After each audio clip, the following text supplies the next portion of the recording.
Good afternoon, everyone. I'm Dave Livingston, president of Lewis University, and I am very excited to be here today. I'm joined by Dr. Christopher Sent, our provost.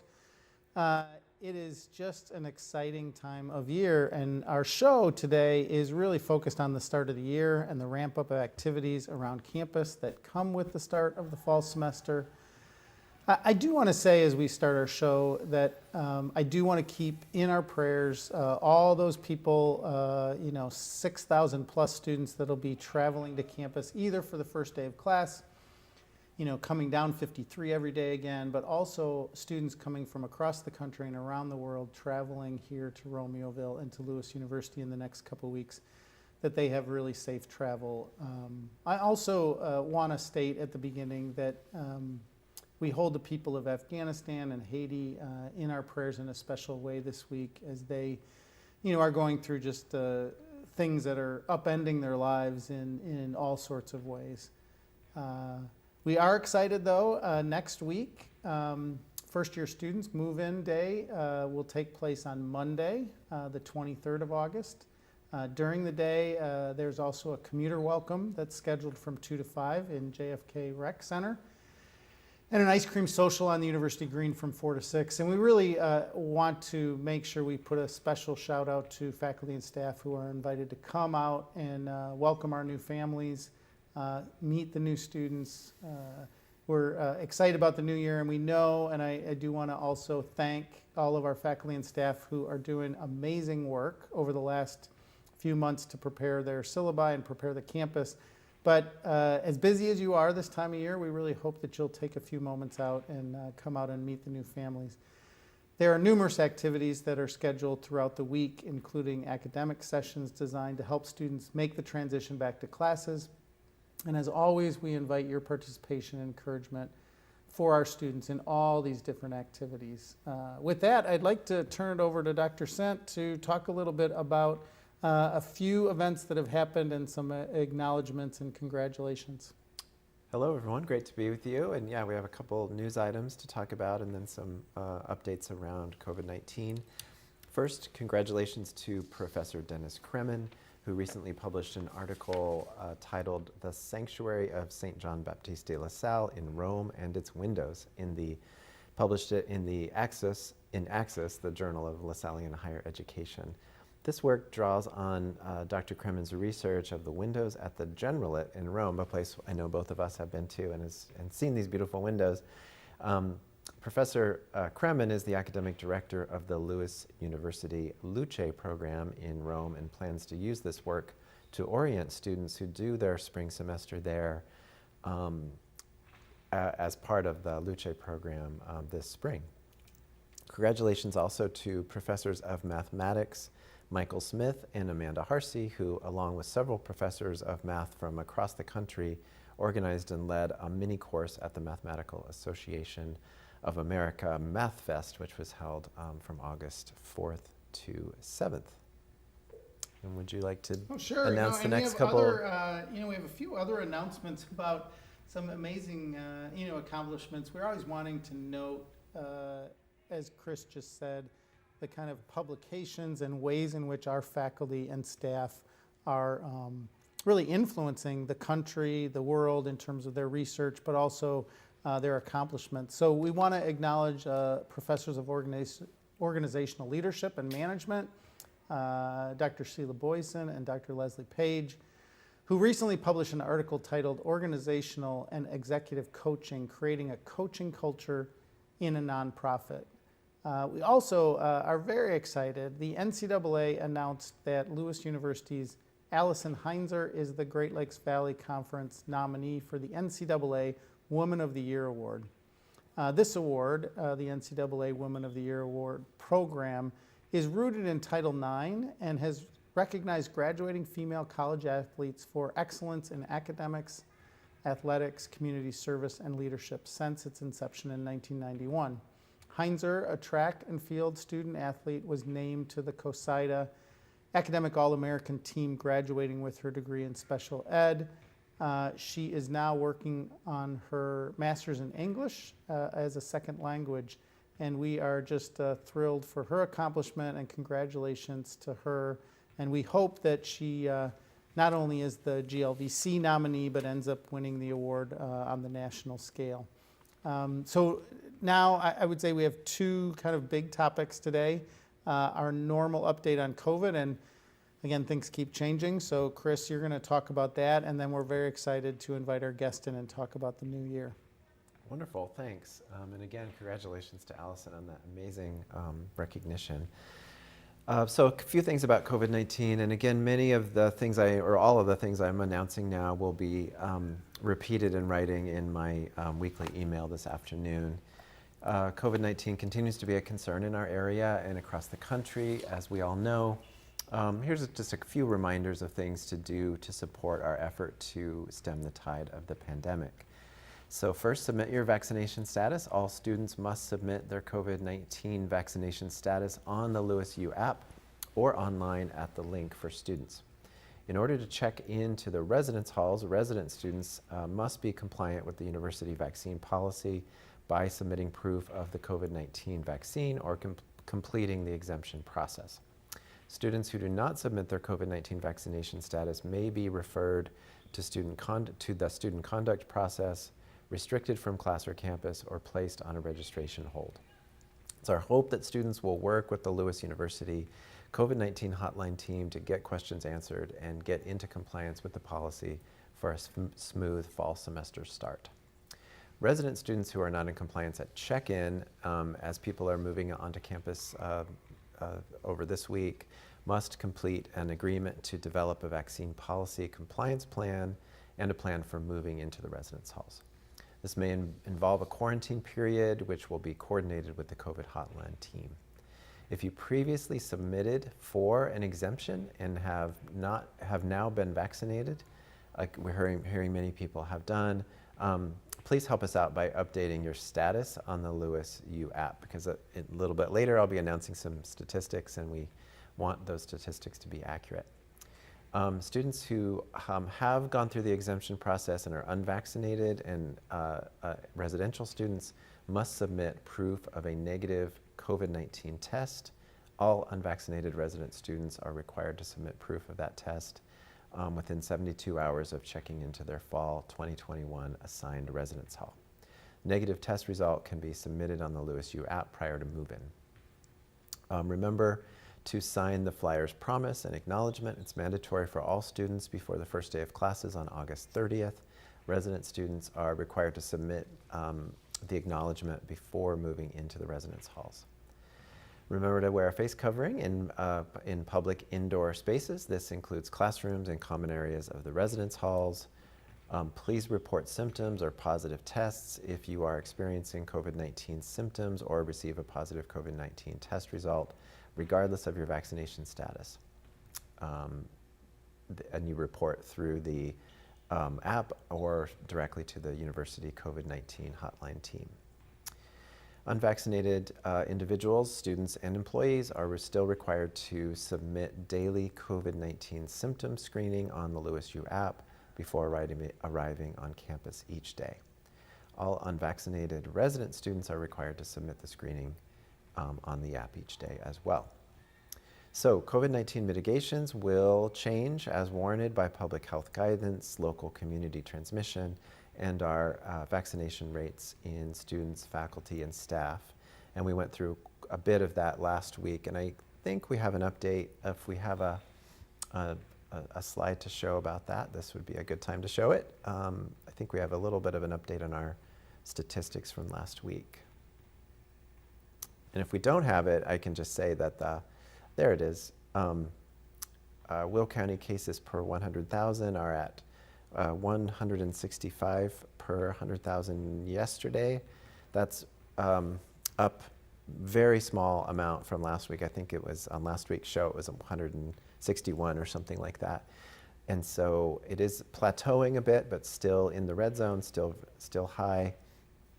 Our positive cases connected to the Lewis community is 0, although we have heard from some members of the community who have not had a connection to the campus that they're testing positive, and we're really grateful for all information, as I said a little while ago, from people around their tests and symptoms. The vaccination rates have gone up a bit in a week. I've noticed about 1% in Will County, and our own internal community vaccination rates are going up as well. Our compliance with our students is the biggest push over these next couple of weeks, understandably, as people are getting ready to come back to campus. And that percentage has gone up 6 or 7% since we last spoke last Thursday, and it continues to go up a lot every day. But again, it is mandatory for people to go through the reporting process, and we really need to get it up to closer to into the 80s and 90 percentile to really act meaningfully on that information of our vaccination percentages. So yeah, as we transition here, Chris, I guess I just want to say quickly that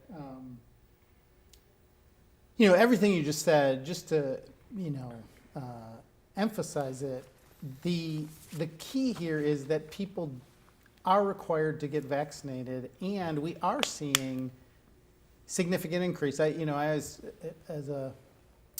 My discipline is around human nature, basically, is what I studied when I was teaching and researching, and procrastination is a part of human nature. We don't want to advocate procrastination. It's not a virtue that we're trying to, but I guess what we want to say is we recognize that there are some people who have not submitted either their desire for an exemption or their vaccination status, and we really need you to do that. And now is the time when the pressure builds and that procrastination has to stop, and we have to get people to push themselves through the system. It's going up every day on campus in terms of knowing how many people are vaccinated and who needs an exemption, but we really need people in the next 10 days to get that done. Now, on that front, yeah, go ahead. I just want to say, yeah. and as the compliance rate goes up, and this is really already completely or nearly completely happened with our employees as well as our residential students, the vaccination rate also is going up. So yes. It really is great news that the rates are high and we're getting almost all the information we have about our community. And I think for some of our faculty and staff, that's really important to know. And just I think, I haven't dug into the exact details on this, but again, just thinking about how people might behave. Those people that knew because of a medical reason or a really deep religious conviction that they were never going to get the vaccine were on the front end, right? They knew as soon as we announced it, within a week, they were putting that in and getting the exemption. So to your point, as a percentage, they were relatively high at the beginning, and now it's starting to go, that is the percentage of our entire campus that is vaccinated keeps going up as a percentage of the total because most people are going to get vaccinated. And we feel really good about that. We are being cautious and following CDC guidelines and as we begin the year, but we really believe that the vaccination requirement is going to help us out as we move through the entire year. So part of us wanting to get people to turn in their vaccination status is that we've been holding a raffle each week, and we will continue that raffle through August 30th. Remember that the sooner you get in your status, you're involved in every week's drawing of students and employees who can do that. So we have a few winners this week. Please, again, go on and submit it. But we do have a few winners this week that I'd like to get to. And so what we're going to do is announce the winners. You can get gift cards. You can get in this raffle. We're giving out some electronics as we do this. So the winners this week among the students are, and I'm waiting for it to, so the winners this week are Kelly Dobson, who won Bose Silver Quiet Comfort Wireless Headphones, Joshua Cull, who won a Spirit Bag, Kayla Borkland, JBL Flip 5 Wireless Portable Speaker. That sounds awesome. I don't know exactly what that is, but it sounds really cool. Anna Kozak won a Sodexo Flyer Dollars. Hannah Brower, Athletic Swag. And Mario Hernandez, a $100 Amazon gift card. Student winners will be contacted through their university email with the prize collection instructions. And then we also have a faculty staff winner, Julio Kennedy, who is going to receive a choice of a taxable gift card or a Lewis Bookstore apparel of his choice. So we are going to now take a really small break. We'll be right back with our guest after this.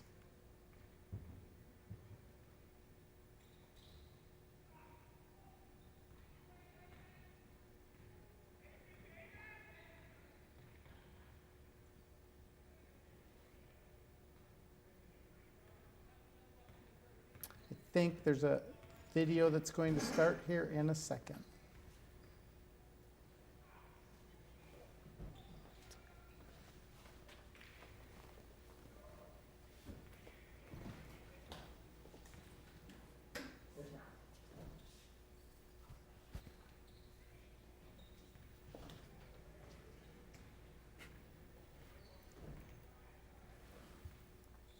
All right, we're back, and we are very pleased to introduce Dr. Kurt Shackmuth, Vice President for Mission and Associate Provost for Student Success. Welcome, Kurt. As President Livingston said earlier, we're really excited to have you with us today to speak about many of the wonderful beginning of the year activities that I know you are so integrally important in making sure they happen. So, welcome. Great to be with you. And I'm trying to do this in a way where we're not interrogating you, but please, how are you? Please speak about these new events. And I think we'll begin with kind of chronological order, the new employee mission orientation that's on Monday. Right. So thanks for having me back on the show. If you're interested in traditions, symbols, rituals, and other kinds of activities that help to represent the mission of the institution and really kind of elicit a sense of tradition, then next week is definitely the week to do it. Mm-hmm. We start out with our new employee mission orientation workshop. We've done this 53 times. This will be our 54th time on Monday. And we'll be welcoming between 65 and 70 new employees to the university in this very important kind of ritual and tradition of not only educating those new employees about the history of the university and the Lasallian tradition and our Catholic identity, but the opportunity to build community with those new employees, for them to get to know each other and to talk about what the mission means to them is so really incredibly important.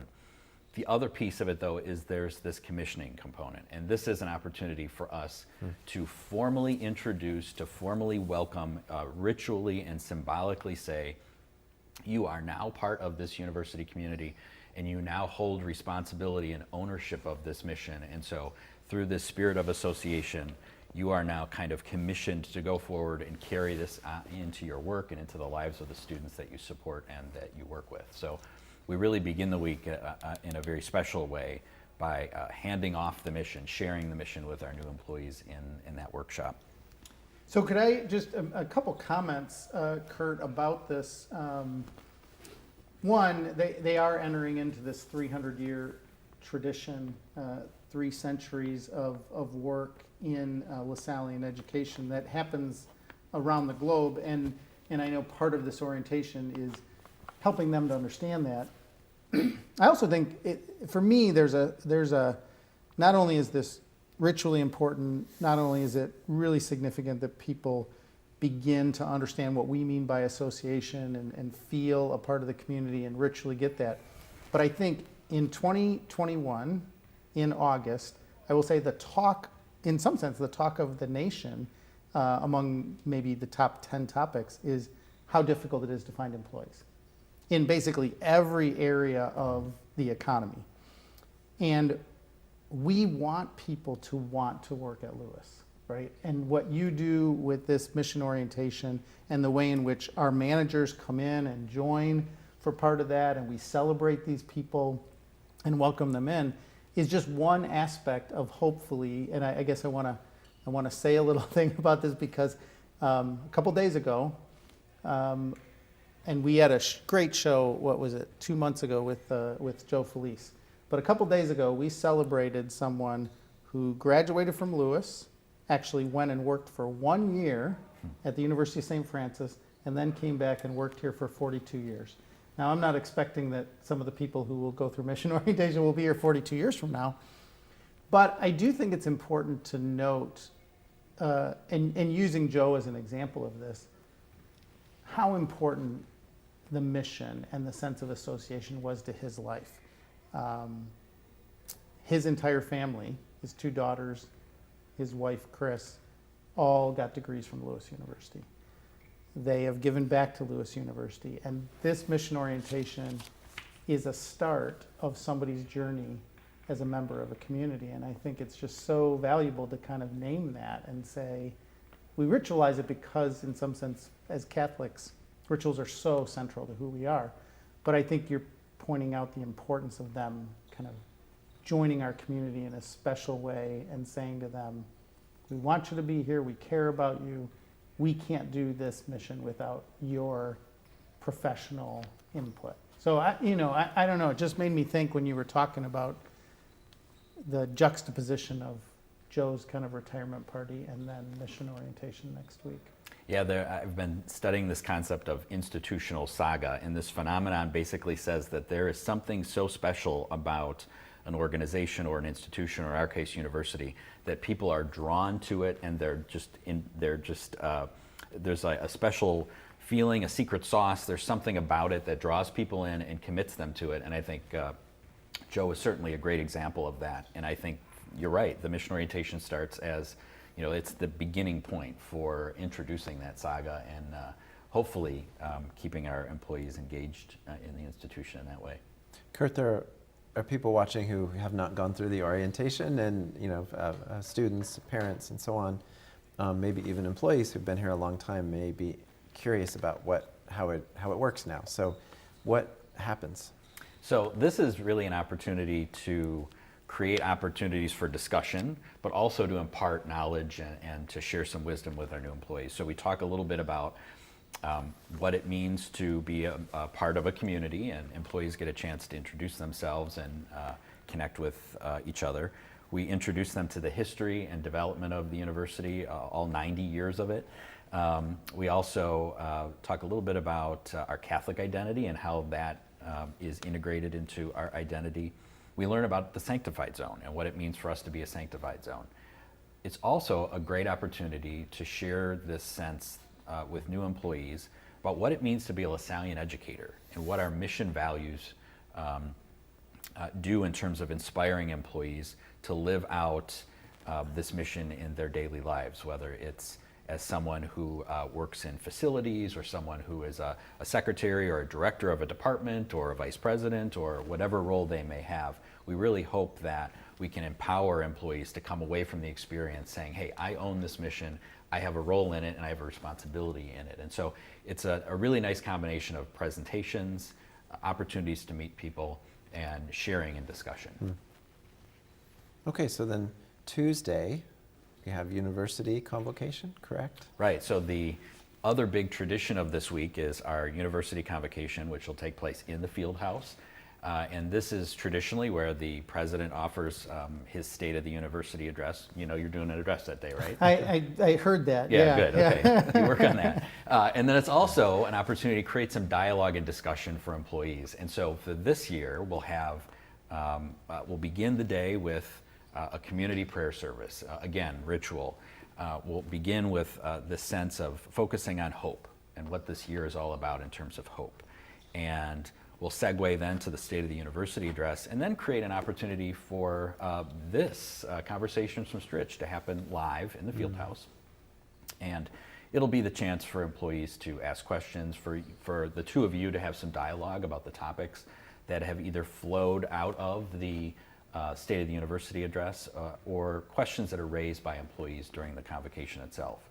I should mention that on Monday afternoon, employees will receive an email, and that email will include a link to a video, and that video will feature Dr. Sint and Teresa, our CFO, and Ashley Skidmore, our Vice President for Enrollment Management.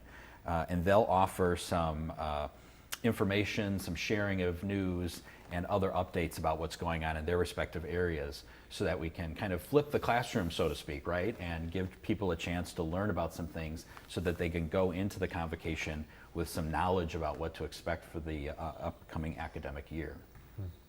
So that's what the morning session looks like in terms of activities. Well, right? can I just add one thing? So there's another piece of that morning session before we go outside, right? That is like this, a conversation it. from Yeah. Okay, so I just want to Yeah. like just that we're excited about having this banter Live and- on location. Well, and I think that the questions from the audience based on the videos and the conversation from Stritch will be a different way than we've ever done it before, Right. and Yeah, partly that's because cool. of this. Yeah. So, Now, of course, we are going to have a lot of people in the field house, and we've invited the entire university community to gather in that space.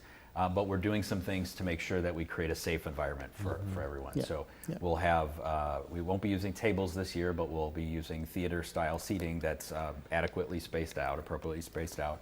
And we will require that everyone wear face masks or face coverings for the convocation. And that's to ensure that we create a safe atmosphere. However, we know that there's some people who may not be able to attend in person, so we'll be live streaming the convocation as well, and we've shared that link with the university community already. and what's the afternoon like? So around 11 o'clock or so, we'll move outside, and we're going to have lunch. We have a picnic lunch planned. We'll have a DJ with some music. We really want to celebrate. That's the other thing we want to do this week, right, or next week, is to celebrate the return of everyone to campus and all the good things that happen with the start of the academic year. So we'll have an opportunity to just enjoy each other's company, share a meal, enjoy some music. And we've got about an hour and 45 minutes or so set aside for that. We'll have picnic tables out on the University Green and Delahanty Plaza, and we'll serve food out of the pavilion most likely. Again, all kind of weather permitting, but it'll be a great opportunity for people to have lunch and to enjoy each other's company. And I just want to say, it is, every day is different, but we have done more meetings and work in person in the last, 2 or 3 weeks, including this party for Joe Felice that we went to a couple days ago. And it is really nice to see people in person that So you have good. not, that you've been working with and seeing on Zoom. And, so I think our original vision, which is still true, is that would be an opportunity for people to, reunite and in their physical bodies, being close to each other and to talk. And, we will maintain safety as much as people, as we need to and as people are comfortable with. But it's still, we're hoping there'll be some nice in-person conversation through that time period. Yeah, this is traditionally the time of year when, even outside of a pandemic, when we all come together, we get to see each other. And so I think it's especially meaningful this year, given the way that the last year has panned out for all of us. It's not over, though, with lunch.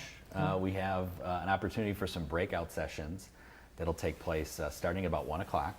We have identified some individuals who will offer some breakout sessions that we hope will be both a combination of sharing information, but also kind of inspiring the community about all the good things that have been happening and will continue to happen in the next academic year. And it'll also be an opportunity for some dialogue. So we're not imagining just straightforward presentations, but an opportunity for conversation too. So we'll be talking about, and all of this was laid out in the president's email to faculty and staff earlier this week, but there'll be a presentation on safety, wellness, and engagement, caring for the whole student. Again, flows right out of the mission of holistic education and thinking about our students in a multifaceted way. And then 5 ways to reinforce student belonging and flourishing this fall. It's more than just simply participation. It's about engagement. It's about inspiring students to take advantage of and make the most of their college experience, and to really focusing on welcoming them to our campus and to the educational process. And then finally, this has been an extremely busy year in terms of planning. And so we'll have a breakout session that's focused on our campus master plan, our strategic planning process, and all the good work that's taking place in terms of the branding effort. And so there'll be an update shared about all the news associated with those 3 plans as well. So we'll go ahead and we'll offer these 3 presentations twice, one to 1:45 and then again at 2:15 to 3 o'clock. And faculty and staff will be able to go between those sessions and hopefully take away some new information and some knowledge. And then we'll wrap up by about 3:15 or so, and we'll conclude the day in that way. In those afternoon sessions, we'll also allow faculty and staff to contribute, provide ideas, and I think they're designed not just to be static presentations, but That's right. Invitations for ideas and conversations in those areas, although they'll begin with some useful information, I'm sure, from our great presenters. So just a reminder that we are askus@lewisu.edu. Email is up there if there are questions for Dr. Schackmuth or us about next week or anything else. Please take advantage of that. So you've been focusing on employees so far, and now, and I know next week's show is going to focus more on student welcome week and all of the preparations for a lively student life in the beginning of the semester.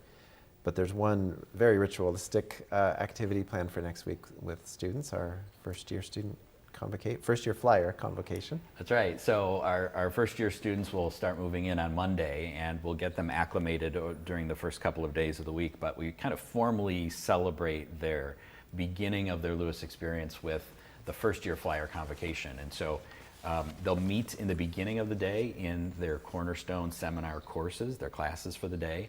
They'll make their way over to Neil Carey Arena, where there'll be a freshman class photo.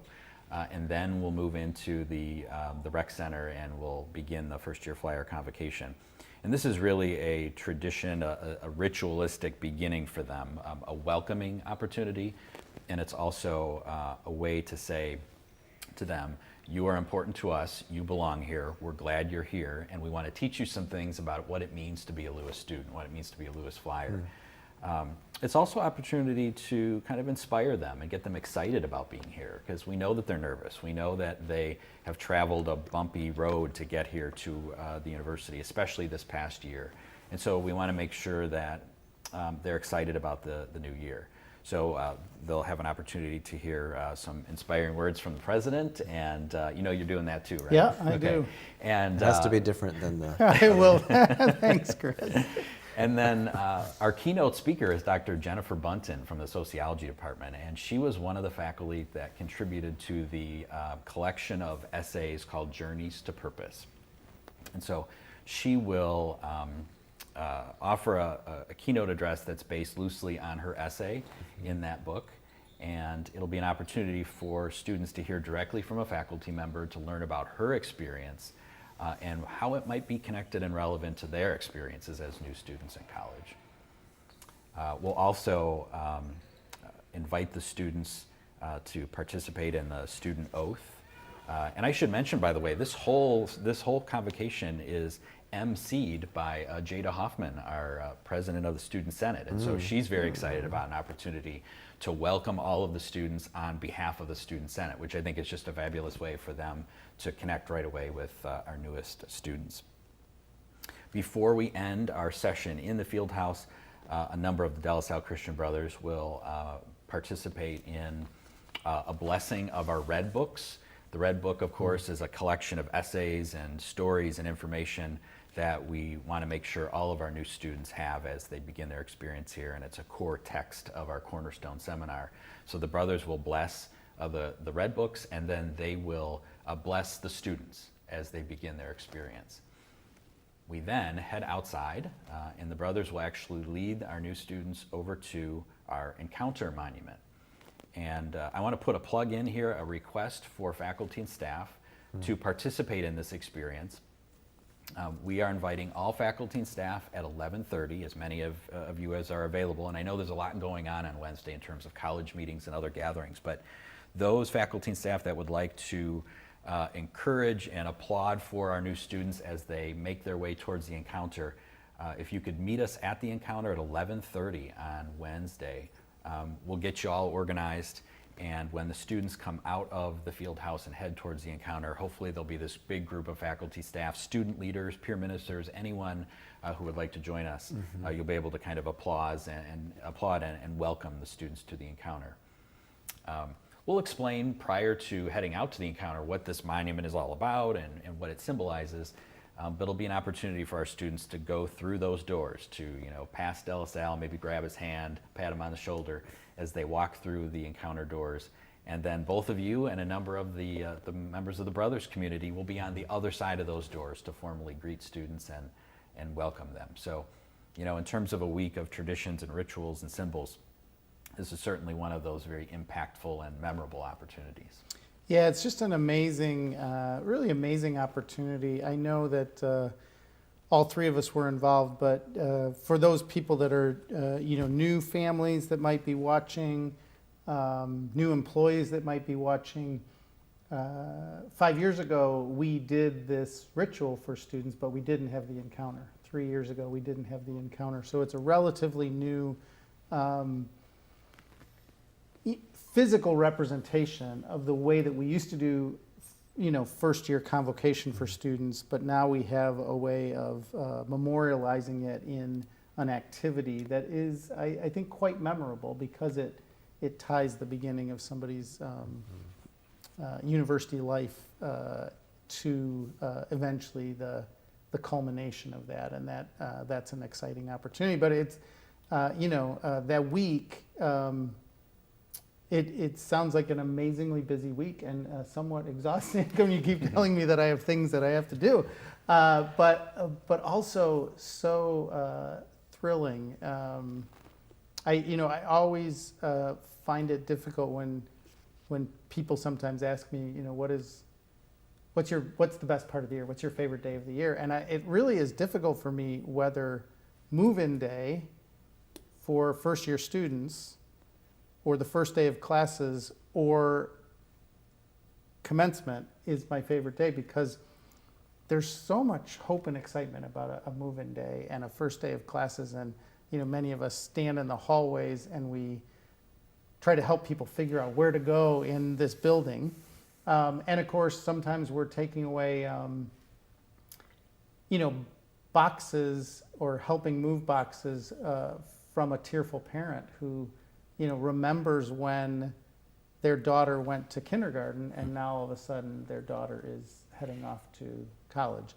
So it is an amazing week next week, packed with so much, and we're so excited, as Chris already said, that this is going to be in person, and we've had these meetings, but I'll tell you, it's kind of shocking to the system when you realize that it's been 16 months since we've really been together in person, seen each other,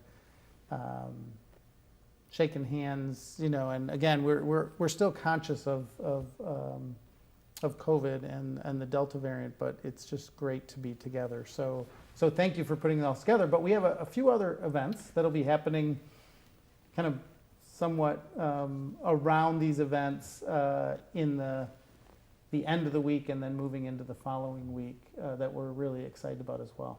Yeah, so the events that I mentioned are just a few in a whole week of activities, and there's a whole group of faculty and staff that are involved in planning all of the Welcome Week activities, and our guests will hear more about those in the future. But one of the things that will happen towards the end of next week, on Sunday, the 29th at 11 a.m., we'll have another tradition, our Mass on the Grass. And this is an opportunity that University Ministry plans for students to come together outside Sancta Alberta on the University Green to celebrate the first Mass of the academic year.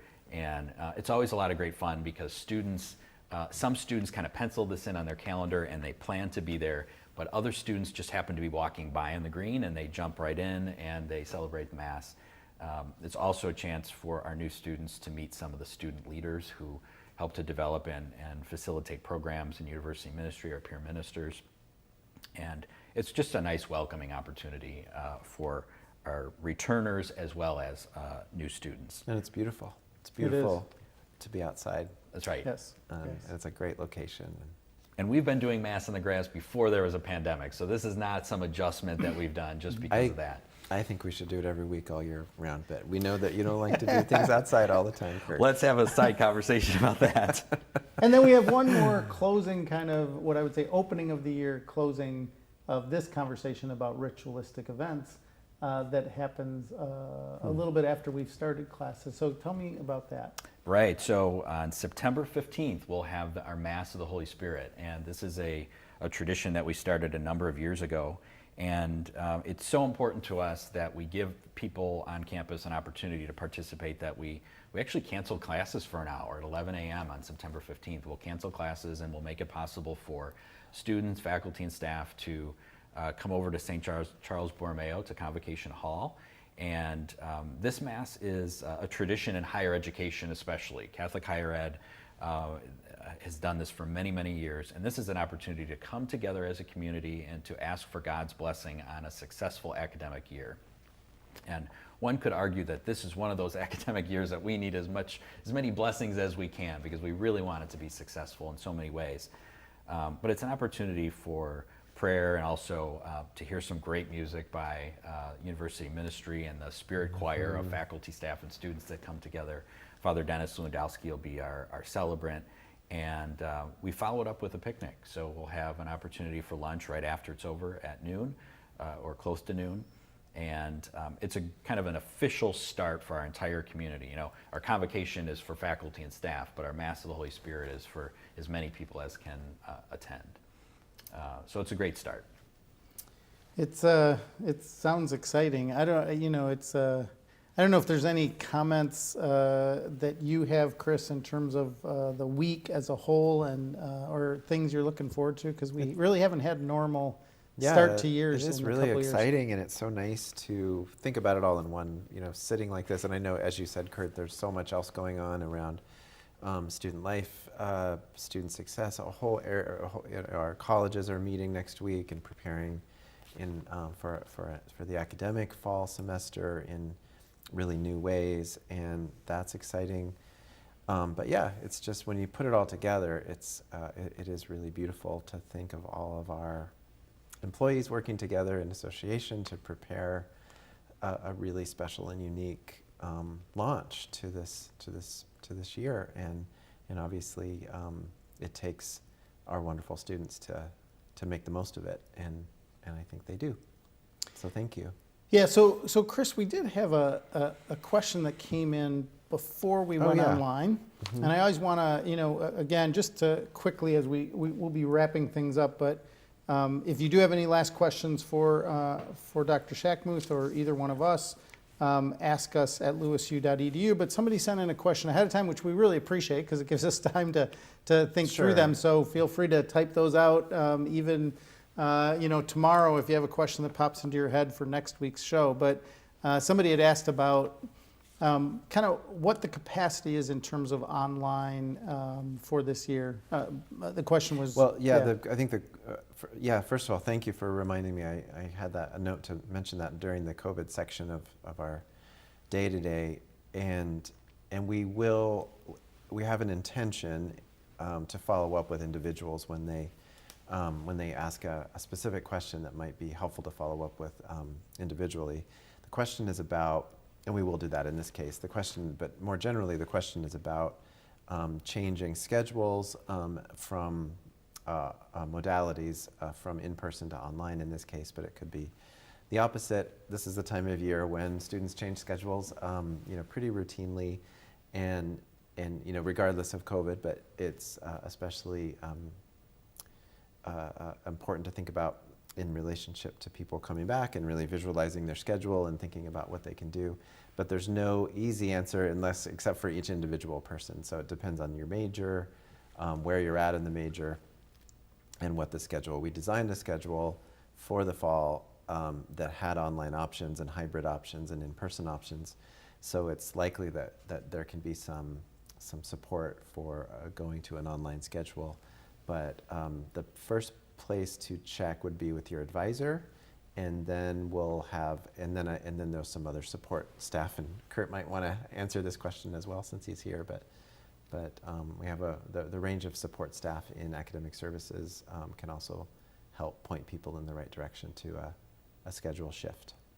Yeah, I would just add that the academic services staff up on the third floor of the LRC They are always available during that first week of classes because they know that that can be a really busy time, a confusing time for some of our new students if they're not sure about how schedules work or what modifications might need to be made, and they will have doors open and will be available to make those changes. They also have great relationships with faculty advisors and can pick up the phone and make things happen pretty quickly for students.